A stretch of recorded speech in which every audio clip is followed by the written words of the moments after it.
নমস্কার, আমি সঞ্চিতা। আজকে আমার লেখা কবিতার নাম এক অসমাপ্ত ভালোবাসা, কণ্ঠে ও কলমে সঞ্চিতা। আজ দিনটা খুব স্পেশাল তো হবেই। আজ কত বছর পর তোমার সাথে দেখা। জানো, ফেসবুকেও সার্চ করেছিলাম তোমার নাম, কিন্তু প্রোফাইল পাইনি। আসলে এখনো তোমায় ভীষণ মনে পড়ে। থাকি যখন অন্ধকার ঘরে। আজ তোমার বউকেও দেখলাম। তোমার বউয়ের নামটা জানি কি? অবশ্য খুব সুন্দর দেখতে তোমার বউ, ঠিক যেমনটা চাইতে বুঝি তুমি। আচ্ছা, ওর বাবার নিশ্চয়ই অনেক টাকা আছে। ও কি তোমায় বড্ড ভালোবাসে? অবশ্য বাসবেই তো, বাসারই তো কথা। আগে যখন বেকার ছিলে তুমি, তখন তুমি ছিমছাম ছিলে। এখন বুঝি চাকরি, বিয়ের পর অনেকখানি মেয়েদের দেখা পেলে। একটা দুঃসংবাদ আছে, চাকরিটা আমিও পেয়ে গেছি। তুমি কি শুনেছ? এই আমিও যে কখনো ঘুরে দাঁড়াবো, এটা কি তুমি ভেবেছ? তুমি আমাকে ভেঙে চুরে চুরমার করার হাজারো চেষ্টা করলেও আমি আরো শক্ত করে নিজেকে গড়েছি।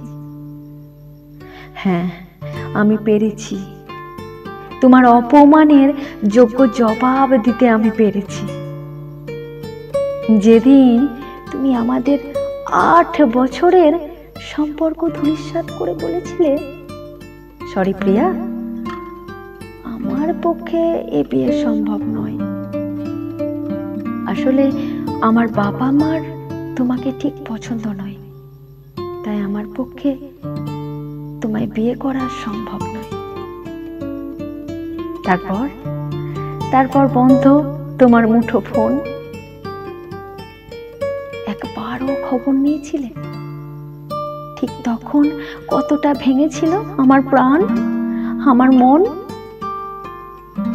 মনে পড়ে আমি কত বিয়ের প্রস্তাব নাকচ করেছি, বাবা মায়ের বিরুদ্ধে গিয়েছি, শুধু তোমার মেকি কথাতে।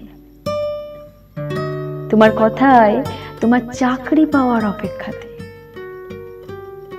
মনে পড়ে তুমি বলতে, প্রিয়া, বিয়ে তো আমি তোমাকেই করব, তোমায় ছাড়া কি আমি থাকতে পারি?